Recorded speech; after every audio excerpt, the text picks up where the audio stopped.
खबर आ रही है जहां एनआईए की टीम आरोपी को लेकर जयपुर पहुंची है। ये अहम तस्वीरें आप देख रहे हैं।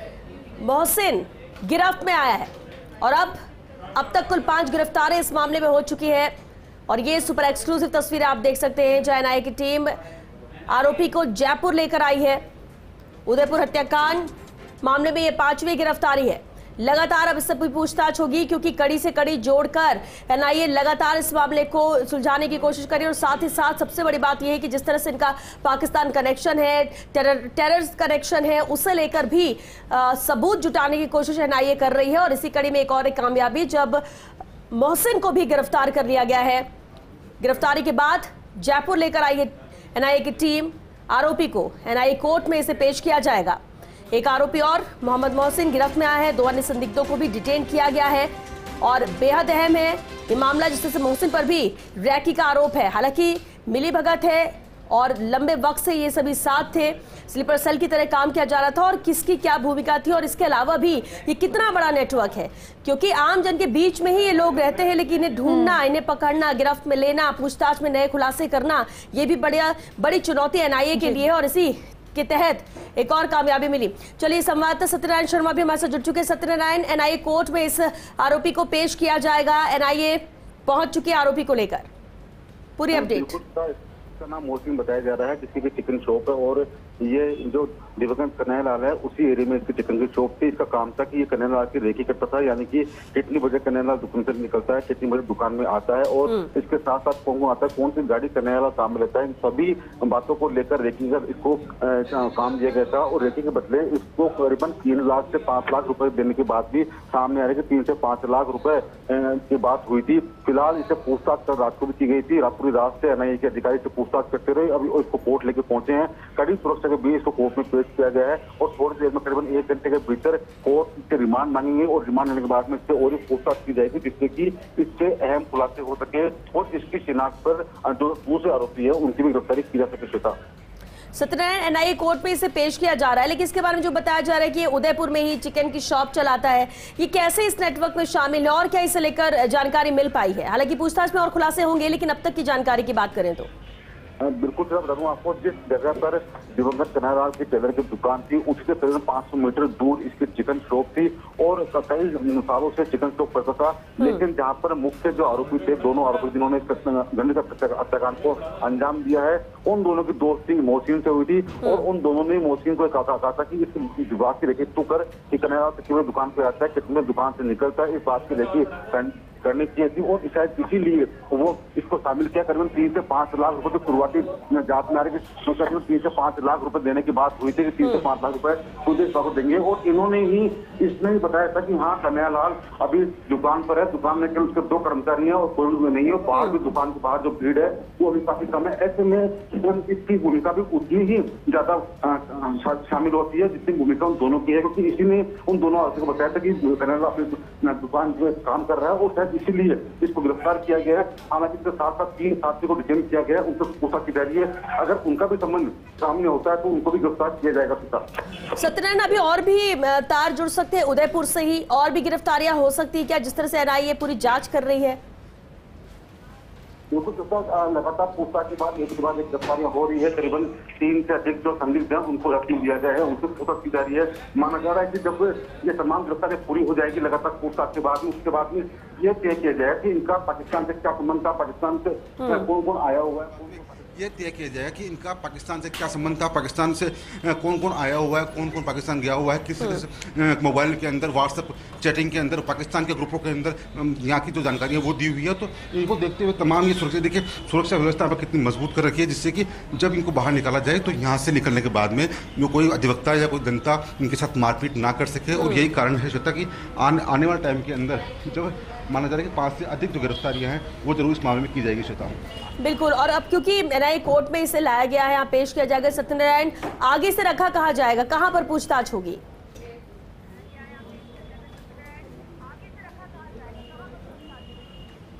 देखिए फिलहाल रिमांड इसका लिया जाएगा। रिमांड के बाद में तय ये होता है कि इसको अजमेर की जो हाई सिक्योरिटी जेल है वहाँ रखा जाए या फिर एटीएस मुख्यालय रखा जाए या फिर इसको ट्रांजिट रिमांड पर इसको दिल्ली ले जाया जाएगा। तो इस बात की तमाम जो ये बातें होती है कोर्ट का अधिकार है, कोर्ट इसको कहाँ भेजता है, एनआईए कितने दिन का रिमांड देता है, एनआईए के आधार पर इनका रिमांड मांगता है। इन्हीं सबूतों को लेकर, इन्हीं बातों को लेकर उसको कोर्ट में पेश किया जाएगा। एनआईए के अधिकारी करीबन 10 से अधिक दिन का इसका रिमांड मांगने का जो बात सामने आ रही है, 10 दिन से अधिक इसका रिमांड मांगा जाएगा। 10 दिन से पूछताछ की जाएगी और साथ साथ जो 3 संदिग्ध हिरासत में लिए हैं उनसे पूछताछ की जाएगी। उसके बाद में ये तय किया जाएगा कि इनका दोष कितना था, उस दोष के आधार पर एक सजा मुकर्रर की जाएगी। श्वेता, बिल्कुल सत्यनारायण, 1-to-1 पूछताछ इन सभी से होगी, इन आरोपियों से आमने सामने बैठाकर होगी, क्योंकि बहुत सारे ऐसे अहम खुलासे हैं जो एक एक करके गिरफ्तारी हो रही है, तो सबूत भी एनआईए के हाथ लग रहे हैं।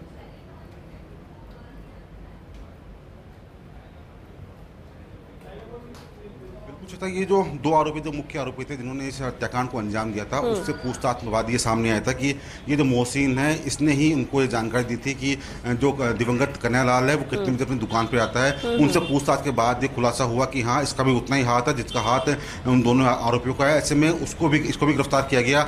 इससे पूछताछ की गई तो इसके 3 साथियों के नाम और मिले तो उन्हें डिटेन किया गया, उनसे पूछताछ की जा रही है। इससे पूछताछ में क्या कुछ सामने आता है देखने वाली बात होगी। अब इससे जब रिमांड लिया जाएगा इसका, तो रिमांड लेने के बाद में इससे पूछताछ की जाएगी तो इसके साथियों के नाम सामने आते हैं वो देखने वाली बात होगी। उसके बाद में उन्हें भी गिरफ्तार किया जाएगा। लेकिन जो बात सामने आ रही है कि जो मुख्य आरोपी थे उनके पाकिस्तान के जो व्हाट्सएप ग्रुप है उसमें उन्होंने क्या क्या मैसेज किए हुए हैं, वही मैसेज मोहसिन के मोबाइल में मिल रहे हैं। तो माना जा रहा है कि दोनों का जो शामिल होना एक सही बात है। दोनों एक ही ग्रुप में शामिल हुए थे। पाकिस्तान के जो व्हाट्सएप ग्रुप है उसके अंदर मोहसिन भी उस ग्रुप में शामिल है और जो दोनों आरोपी, मुख्य आरोपी, वो भी शामिल है। तो ऐसे में इसकी भूमिका भी उतनी ही संदिग्ध है जितनी उन दोनों आरोपियों की है। ऐसे में इससे पूछताछ की जाएगी, रिमांड लिया जाएगा। उसके बाद में जो 3 आरोपी रिटर्न किए गए हैं उनसे पूछताछ की जाएगी। श्वेता, बिल्कुल। और सत्यनारायण, ये भी साफ नजर आता है कि ये मामला सिर्फ कन्हैयालाल की हत्या को लेकर या फिर नुपुर शर्मा के बयान पर जो प्रतिक्रिया आई है, जो पोस्ट की है, सिर्फ उसे लेकर नहीं है। ये पूरा एक नेटवर्क है जो लंबे वक्त से उदयपुर में सक्रिय रहा है और टारगेट भी इनके बहुत कुछ और भी लोग रहे होंगे।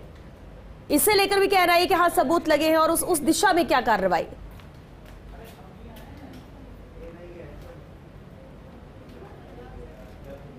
जब एनआईए ने दोनों तो मुख्य आरोपी गिरफ्तार किए थे तो उन्होंने अगले दिन ये बात कही थी कि ये इनकी भूमिका आतंकवादी से नहीं है। लेकिन जब राजस्थान एटीएस और एसओजी ने ये बात की कि आप जल्दबाजी कर रहे हो, इनसे पूछताछ कीजिए, तो उनसे पूछताछ की गई तो सामने आया कि उनमें से जो मुख्य आरोपी था वो एक बार पाकिस्तान जाके आ चुका है। उसके जो मोबाइल फ़ोन है उसके अंदर व्हाट्सएप ग्रुपों के अंदर वो मेंबर रहा है। उस व्हाट्सएप ग्रुप के अंदर सर तन से जुदा ये बात भी साफ लिखी हुई थी। ऐसे में दोनों की भूमिका संदिग्ध मानी गई। उसके बाद में उनसे पूछताछ की गई, कन्हैयालाल की जानकारी उन्होंने किसने दी। उसके बाद में मोहसिन का नाम आया। मोहसिन का नाम आने के बाद में सामने आया कि मोहसिन के साथ साथ 3 आरोपी और है, उनको भी ट्रेन किया गया। फिलहाल जो 2 आरोपी है उनसे पूछताछ की जा रही है। अब नया जो आरोपी है मोहसिन, उससे पूछताछ की जाएगी। देखिए बस एक बार फिर से बस जो है वो लग चुके हैं यहाँ पर। जैसे ही वो बाहर आएगा कड़ी सुरक्षा के बीच में उसको वापस एक बार ले जाया जाएगा। कोर्ट उसको कहाँ क्या कितने दिन के रिमांड पे भेजता है ये देखने वाली बात होगी। लेकिन मुख्य बात इसमें यही आती है कि जो मोहसिन है उसका भी उतना ही हाथ है। मोहसिन ने ही फ़ोन करके जो मुख्य 2 आरोपी है उनको जानकारी दी थी कि हाँ, कन्हैयालाल अपनी दुकान पर है, कन्हैयालाल की दुकान के बाहर अभी बहुत कम भीड़ है, ऐसे में आप इस वारदात को अंजाम दे सकते हो। हालांकि इसने फरार होने का प्रयास भी किया, लेकिन एनआईए के अधिकारी तत्पर तैनात थे। पूछताछ के बाद में दोनों आरोपी से पूछताछ हुई, उसके बाद पूछताछ के बाद में तुरंत इसको गिरफ्तार कर लिया और इसके मोबाइल के अंदर वो व्हाट्सएप जो ग्रुप बने हुए पाकिस्तान के अंदर वो भी मिलने की सूचना है। जो व्हाट्सएप ग्रुप की आप बात कर रहे हैं, क्या उस व्हाट्सएप ग्रुप में और भी लोग जुड़े हुए हैं और क्या उनकी भी गिरफ्तारी अब हो सकती है?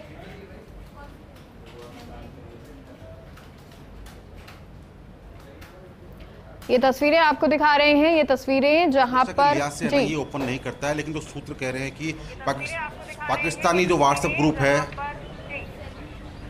जो पाकिस्तानी व्हाट्सएप ग्रुप है उसके अंदर मोहसिन का नाम भी है। मोहसिन भी एक पाकिस्तानी ग्रुप का मेंबर है। उसके पास ही वो मैसेज जा रहे थे जो उन दोनों आरोपी के पास जा रहे थे। ऐसे में इस जो आरोपी है इसकी भूमिका भी उतनी संदिग्ध है जितनी भूमिका उन दोनों आरोपियों की है। लेकिन इसके जो 3 साथी है उनका इस पूरे प्रकरण में क्या रोल है, शायद इसीलिए उनकी गिरफ्तारी नहीं की गई है, केवल उनको डिटेन किया गया है। उनसे पूछताछ की जा रही है। पूछताछ करने के बाद में अगर लगता है एनआईए को कि इनकी भूमिका भी संदिग्ध है तो उनको भी गिरफ्तार किया जाएगा, उन्हें भी कोर्ट में पेश किया जाएगा। लेकिन देखने वाली बात ये होगी कि इसको कितने दिन का रिमांड यहाँ से मिलता है, उसके बाद में अग्रिम कार्रवाई, अग्रिम पूछताछ की जाएगी। जी बिल्कुल सत्यनारायण, बेहद अहम है। लेकिन अभी क्योंकि कोर्ट में पेश किया जा चुका है, सत्यनारायण कितना वक्त यहाँ पर लगेगा अभी?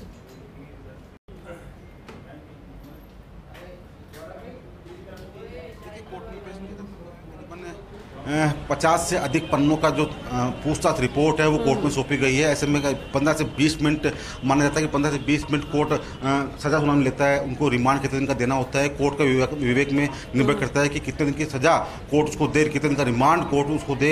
ये तमाम बातें तय करती है। करीबन 15 से 20 मिनट माना जा रहा है कि 15 से 20 मिनट तक कोर्ट सुनवाई करेगा। उसके बाद में उसकी रिमांड अवधि के बारे में एनआईए के अधिकारी को जानकारी देगा। लेकिन सुरक्षा की बात करें तो पूरे कोर्ट परिसर को छावनी के रूप में तब्दील किया गया है। हालांकि तमाम जो पुलिस के आलाधिकारी हैं वो मौजूद हैं। जो पुलिस के आलाधिकारी के साथ साथ जो उप अधीक्षक स्तर के अधिकारी है वो यहाँ मौजूद है, जिससे कि पिछली बार जब दोनों आरोपियों को पेश किया गया तो उनके साथ हाथापाई हुई थी, उनके कपड़े फाड़े गए थे। तो इस बार पुलिस चाहती नहीं कि कोई भी व्यक्ति या कोई भी अधिवक्ता किसी भी आरोपी के साथ वो हाथापाई करे, उन्हें मारपीट करे, कानून अपने हाथ में ले। ऐसे में कानून व्यवस्था बनाए रखने के लिए इतनी बड़ी फोर्स का यहाँ पर तैनाती की गई है। श्वेता, बिल्कुल। और रिमांड की बात की जा रही है, इंतजार भी है कि जब कोर्ट में पेश किया जाएगा कोर्ट यहाँ पर क्या फैसला देती है। लेकिन क्या डिमांड की गई है एनआईए की तरफ से कि कितने दिन की रिमांड दी जाए ताकि प्रॉपर पूछताछ यहाँ पर हो सके और भी खुलासे हो सके? ये बेहद अहम होता है। क्या कोई डिमांड एनआईए की तरफ से?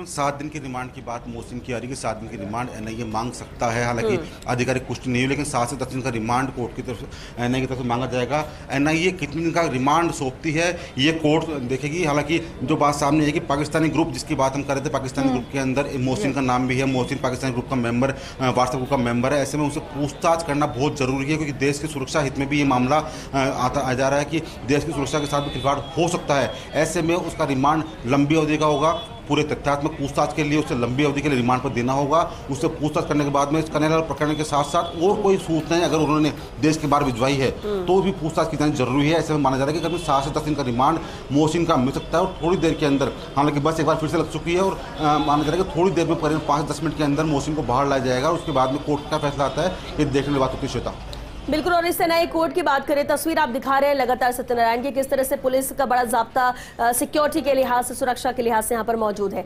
क्या इसके अलावा भी कोई और लोग यहाँ पर मौजूद हैं या फिर सभी को बाहर कर दिया गया? क्योंकि इससे पहले भी हमने देखा था जब नाराजगी और आक्रोशित लोग नजर आए इस मामले को लेकर और एक एक आरोपी को वो खुद मारना चाहते हैं, सजा देना चाहते हैं। ऐसे में क्या वहां पर इस लिहाज से प्रिकॉशन रखा गया है?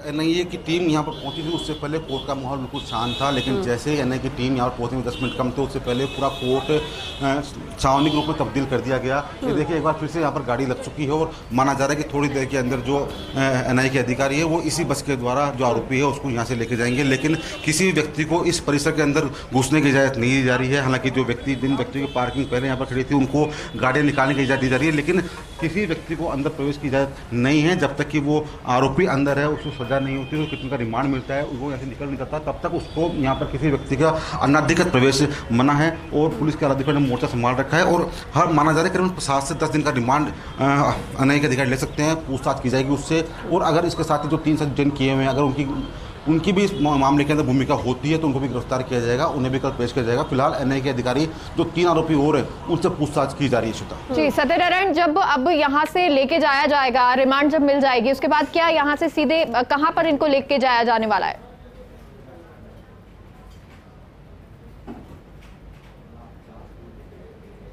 देखिए, जहाँ तक बात आती है रिमांड की, तो हाई सिक्योरिटी जेल अजमेर की अभी सूचना है। हालांकि आधिकारिक पुष्टि नहीं हुई कि हाई सिक्योरिटी जेल ले जाया जाएगा या फिर ट्रांजिट रिमांड पर इनको दिल्ली ले जाया जाएगा।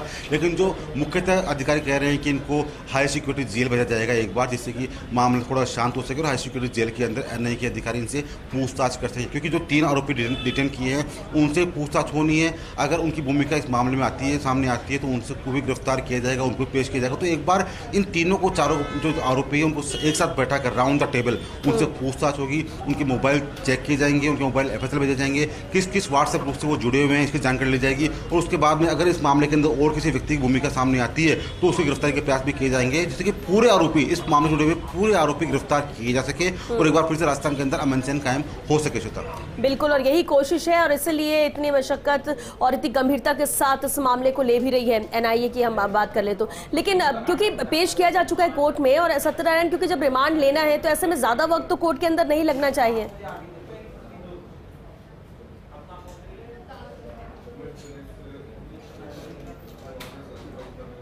कोई मामला होता है, एनआई के पास कोई मामला होता है, देश की सुरक्षा जुड़ा हुआ कोई मुद्दा होता है, ऐसे में जो कोर्ट होता है वो भी काफ़ी कुछ हद तक सोच समझ कर फैसला देता है। वो पूरी फाइल चेक करता है कि पुलिस की जो प्रारंभिक पूछताछ है उसमें क्या कुछ सामने आया, इतना दिन का रिमांड ये मांग रहे हैं तो हमको देना चाहिए। खुद का विवेक होता है कि इतने दिन की रिमांड वो दे।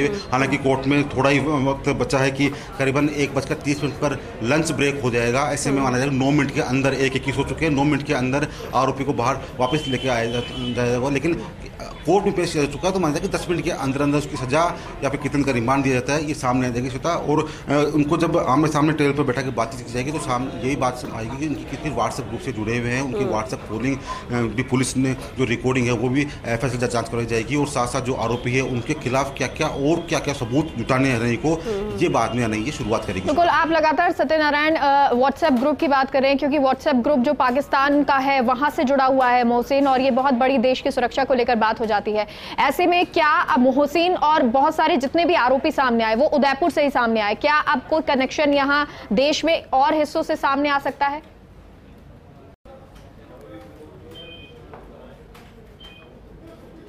ये बात होती है उनसे पूछताछ की कि आखिरकार इनके लिंक कहाँ हैं, क्योंकि ये जब वहाँ से फरार हुए थे दोनों मुख्य आरोपी तो उनका अजमेर जाने की बात थी कि वो वहाँ से फरार होने के बाद अजमेर जाते रहे, अजमेर के बाद में विदेश भाग जाते, लेकिन राजस्थान पुलिस ने उनको मौका ही नहीं दिया, उनको राजसमंद में गिरफ्तार कर लिया गया। ऐसे में उनसे पूछताछ की जाएगी कि अजमेर में उनका क्या कनेक्शन है, अजमेर दरगाह में जियारत के बाद में उनसे किससे मिलने का प्लान था, किस व्यक्ति ने उनको विदेश भागने के लिए इंतजाम किए थे, तमाम बातें पूछताछ में सामने आएगी। ये जो मोहसिन ने इसको गिरफ्तार किया है, इनका मोहसिन का काम था रेकी करने का, करेला दुकान पर आता है, तमाम वो बातें से पूछताछ में सामने उसका गिरफ्तार किया गया। इसके मोबाइल के अंदर व्हाट्सएप ग्रुप के अंदर पाकिस्तानी लिंक मिले हैं। ऐसे में इसकी भूमिका भी उतनी ही महत्वपूर्ण है जितनी उन दोनों आरोपी की भूमिका है। ऐसे में राउंड द टेबल बैठा के इन सबसे पूछताछ की जानी बाकी है। साथ साथ जो 3 व्यक्ति रिटर्न किए हैं उनसे पूछताछ की जाएगी और उसके बाद में माना जा रहा है कि काफी हद तक करीबन 8 से 10 जो आरोपी है इस पूरे मामले में उनकी गिरफ्तारी, ये बिल्कुल बेहद अहम है। देखिए 2 मुख्य आरोपी जिनकी गिरफ्तारी होती है और उसके बाद कड़ी से कड़ी जोड़कर पूछताछ में जो चीज सामने आई तो ऐसे में अन्य आरोपी भी गिरफ्त में आ रहे हैं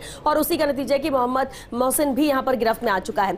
सत्यनारायण लगातार आप नजर बनाकर रखिए क्योंकि कुछ ही देर बाद कोर्ट से भी इसे बाहर लाया जाएगा और बेहद अहम ये रहेगा कि इसे कहां रखा जाता है, जेल भेजा जाता है या फिर कुछ और, नजर उस पर आप बनाकर रखिए। आगे भी आपसे अपडेट लेंगे। फिलहाल के लिए शुक्रिया इस पूरी जानकारी के लिए और चलिए इसके साथ एक छोटे से ब्रेक के लिए रुकेंगे, जल्द लौटेंगे इस ब्रेक के बाद।